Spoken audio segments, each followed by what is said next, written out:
父母永遠係子女成長路上嘅最強後盾。保誠信守明天多元貨幣保險計劃提供高潛在回報，幫你建立恆久穩健嘅財務根基，支持你嘅仔女實現非凡夢想，令佢哋嘅世界放得更大。Chris 係一位爸爸，對佢嚟講，女女 Karen 同太太 Anna 嘅幸福係佢奮鬥嘅最大動力。Karen 自細就好有想象力。Chris 為咗確保將來有足夠嘅資源，幫女女安排最合適嘅教育，等佢可以發揮潛能，放眼世界。同時希望為自己同太太嘅退休生活早作準備，所以投保保誠信守明天多元貨幣保險計劃。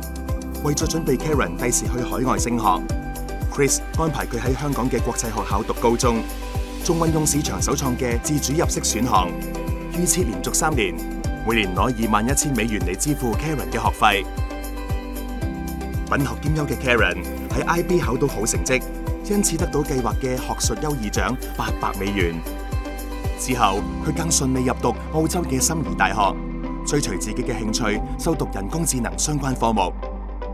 為配合 Karen 嘅升學計劃， Chris 運用貨幣轉換選項，將保單貨幣由美元轉做澳元，然後再次運用自主入息選項，預設連續3年，每年攞45,000美元。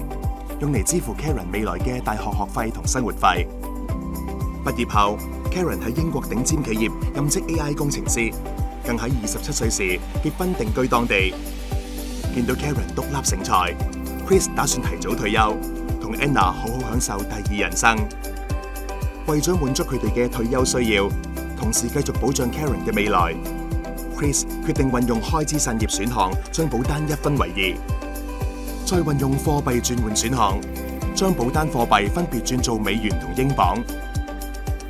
Chris 將第一份保單嘅受保人轉做自己，同埋指定 Anna 做受益人。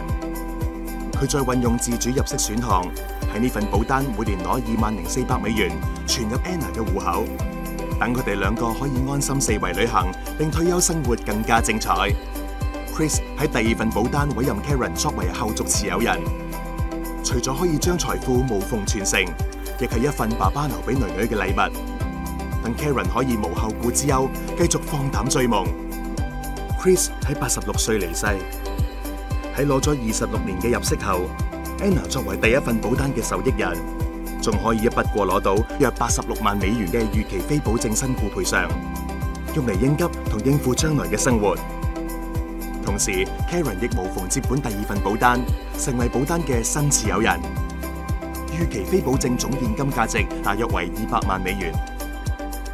唔計之前攞咗嘅入息，2份保單嘅價值加埋已經超過280萬美元，相等於已繳總保費嘅9.5倍。保誠信守明天多元貨幣保險計劃，幫你建立堅實財務後盾，讓子女世界放大。